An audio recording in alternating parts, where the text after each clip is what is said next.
பிரியமானவர்களே, இயேசு கிறிஸ்துவின் நாமத்தில் உங்களுக்கு என் அன்பின் வாழ்த்துக்கள். ஒரு புதிய மாதத்தின் முதல் நாளுக்குள்ளே வந்திருக்கிறோம். ஆண்டவர் எவ்வளவு அழகாக கடந்த மாதெல்லாம் நம்ம நடத்தினார் இல்லையா? ஒரு புதிய மாதத்தை காண செய்தாரே, கர்த்தருக்கு ஸ்தோத்திரம். சரி, இந்த மாதத்துல தேவன் என்ன எனக்கு வாக்கு தத்தம் வைத்திருக்கிறார், என் வாழ்க்கையில என்ன செய்ய அவர் சித்தம் வைத்திருக்கிறார், அவருடைய வசனத்தை கொண்டு என்னோடு என்ன பேச விரும்புகிறார் என்று அவளோடு காத்திருக்கிறீங்க தானே? உங்களுக்கான ஒரு அழகான வேத வார்த்தையை கர்த்தர் கொடுத்திருக்கிறார். ரோமர் 8ஆம் அதிகாரம் 28வது வசனம். தேவனிடத்தில் அன்பு கூறுகிறவர்களுக்கு சகலமும் நன்மைக்கு ஏதுவாக நடக்கிறது. நீங்க இயேசுவை நேசிக்கிறீங்க தானே? அவர் மேல அன்பா இருக்கீங்க தானே? ஆனாலும் பாடு உபத்திரவம் நெருக்க இருக்குதுன்னு நினைக்கிறீங்களா? இது நன்மைக்கு ஏதுவாக ஆண்டவர் நடத்தி கொண்டிருக்கிறார். இப்போ நீங்க கடந்து செல்கிற பாதை உபத்திரவம், நிந்தை, நெருக்கம், இழப்பு, பாடுகள். ஆனால் சகலமும் நன்மைக்கு ஏதுவாய் நடக்கிறது. ஆண்டவர் நன்மையாக எல்லாவற்றையும் மாற்ற போகிறார். அந்த அற்புதத்தை இன்றைக்கே பார்க்க போகிறீங்க, வருகிற நாட்களிலே பார்க்க போகிறீங்க. வேத புஸ்தகத்துல யோபு என்ற பக்தனை குறித்து வாசிக்கிறோம்ல. கர்த்தரை நேசித்தார், அன்பு வைத்திருந்தார், ஆண்டவர் மேல விசுவாசம் வைத்திருந்தார். அவருடைய வாழ்க்கையில் ஒரு இழப்பு வருகிறது. பிள்ளைகளை இழந்தார், சொத்துக்களை இழந்தார், சரீர சுகத்தை இழந்தார், பரிகாசங்கள், நிந்தைகள் வந்தது. அப்படி சிறுமைப்பட்ட நிலைமையில் இருந்த அவருடைய வாழ்க்கையில ஆண்டவரை நேசித்து அவரை பின்பற்றினா இதுதான் பலனா என்கிற எண்ணம் மற்றவர்களுக்கு உண்டாகலாம். ஆனா யோபு சோர்ந்து போகல.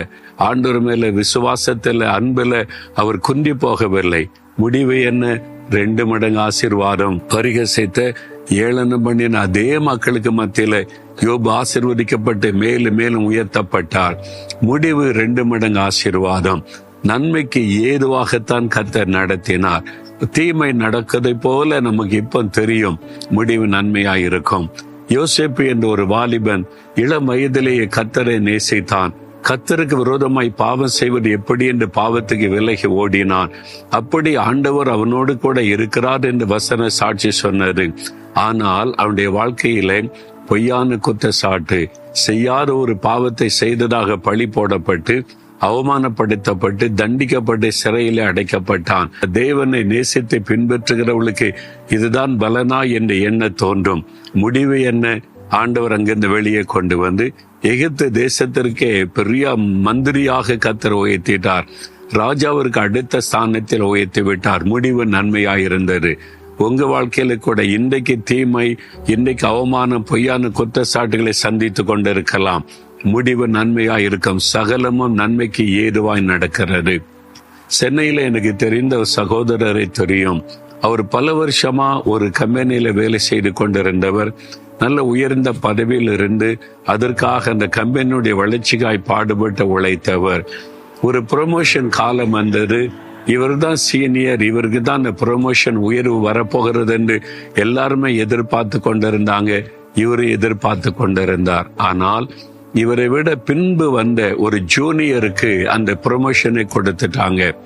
இது அவருக்கு ஒரு பெரிய அவமானமாய் கருதப்பட்டது. அவருக்குள்ள ஒரு மன வேதனை. எனக்கு தானே இது கிடைச்சிருக்கணும், நான் தானே இவ்வளவு காலம் இந்த கம்பெனிக்காக உழைத்தேன், நான் தானே அடுத்த லிஸ்ட்ல இருக்கிறவன், ஆனா எனக்கு ஒரு பெரிய அவமானத்தை கொடுத்துட்டாங்களே. வேலை செய்யற மக்கள் மத்தியிலே ஒரு அவமானமான சூழ்நிலை உருவாயிற்று. ரொம்ப சோர்ந்து போயிருந்தார். நான் அவரை சந்தித்த போது சொன்னேன், சோர்ந்து போகாதங்க, ஆண்டவருக்கே தெரியாம எதுவுமே நடக்காது. நீங்க நினைக்கலாம் எனக்கு வரக்கூடிய ப்ரொமோஷன் தடைப்பட்டு விட்டது என்று. இல்லை, ஆண்டவர் நன்மைக்கு ஏதுவாய் செய்வார். வசனம் சொல்லுகிறது, சகலமும் நன்மைக்கு ஏதுவாய் நடக்கிறது. இதற்காக ஆண்டவரை துதிங்க. ஆண்டவர், எனக்கு இந்த ப்ரொமோஷன் தடைப்பட்டதற்காக ஸ்தோத்திரம் சொல்லுங்க. பிறகு உங்களுக்கு தெரியாதனுடைய நன்மை என்று. சில மாதங்கள் கழிந்தது. ரொம்ப சந்தோஷமா சொன்னார், நீங்க சொன்ன மாதிரியே நன்மை நடந்தது. என்னவென்று விசாரித்தேன். எனக்கு பின்பாக இருந்த ஜூனியரை ப்ரொமோஷன் பண்ணாங்கல்ல. ப்ரொமோஷன் பண்ண உடனே அவரை கல்கத்தா கம்பெனிக்கு மாத்திட்டாங்க. ப்ரொமோஷன் கொடுத்து அவரை டிரான்ஸ்பர் பண்ணிட்டாங்க. அப்போ வெகு தூரமா இவர் போக வேண்டியதாயிற்று.